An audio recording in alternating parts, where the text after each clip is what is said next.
dans les années 70 que ce Forum économique mondial a été créé.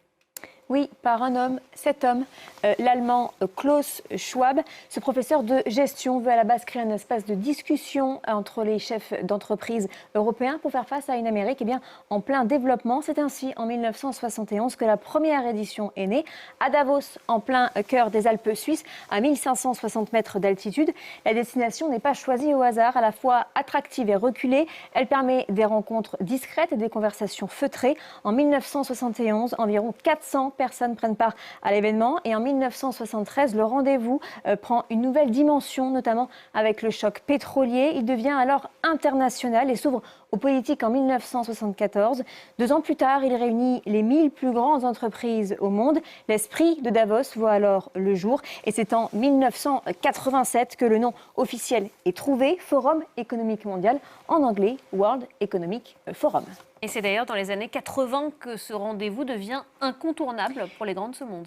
Et oui, le fondateur réussit à en faire the place to be, le lieu où il faut être et se montrer. Et surtout, le forum devient une tribune pour résoudre les conflits. La Suisse est réputée pour sa neutralité et donc les dirigeants politiques vont aplanir leurs différends à Davos. Parmi les moments forts, on peut citer en 1988, lorsque la Grèce et la Turquie, proches de se faire la guerre, normalisent leurs relations. Ça s'appellera d'ailleurs la déclaration de Davos. C'est aussi à Davos en 1989 que se rencontrent le Premier ministre est-allemand Hans Modrow et le chancelier allemand Helmut Kohl pour discuter de la réunification allemande.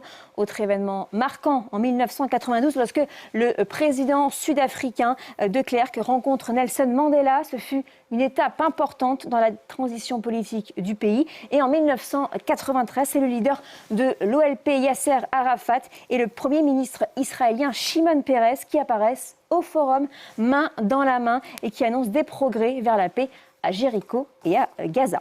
Et c'est en 2015 que le Forum est officiellement reconnu comme une organisation internationale. Et oui, le Forum a plusieurs objectifs à ce moment-là, qui est d'encourager la coopération mondiale sur des questions politiques, sociales et économiques, réfléchir également à des solutions pour les conflits mondiaux. Et c'est aussi l'endroit où la société civile essaie de faire pression et influencer les puissants, avec comme ligne directrice améliorer l'état du monde. L'édition 2026 est la 56e. Chaque année, le rendez-vous s'ouvre avec un thème bien précis. Et cette année, c'est un esprit de dialogue, un vœu pieux quand on voit l'état du monde. Environ 3000 participants sont attendus, des leaders politiques de premier plan. Ils seront environ 400 cette année, dont 64 chefs d'État et de gouvernement. Donald Trump a embarqué la délégation américaine la plus importante jamais vue au Forum. Et il sera bien sûr au centre de toutes les discussions. Et attention, car il est au centre de toutes les crises, Iran, Gaza, Ukraine, Venezuela ou encore, vous l'avez dit, Groenland. Il y a aussi les grands patrons, plus de 850 devraient se déplacer, également des experts, des universitaires, des responsables d'ONG, des journalistes, des militants et des représentants de la société civile. Il y a aussi régulièrement des célébrités du monde du cinéma et de la musique qui font le déplacement. Il y a beaucoup de monde à Davos et pourtant ce forum il est souvent critiqué. Oui, il est d'abord perçu comme un lieu de discussion pour les 1% de privilégiés de la planète, le rendez-vous des maîtres du monde, un entre-soi de riches avec un modèle économique fait exclusivement pour eux. Cela donne d'ailleurs lieu à des manifestations chaque année en marge du forum. Autre critique, c'est l'hypocrisie qui consiste à inscrire la crise climatique à l'ordre du jour de la réunion, alors que chaque année, de nombreux participants s'y rendent en jet privé. Il y a en moyenne à cette période 700 jets privés en plus dans le ciel. Il y a aussi sur place les prix qui flambent.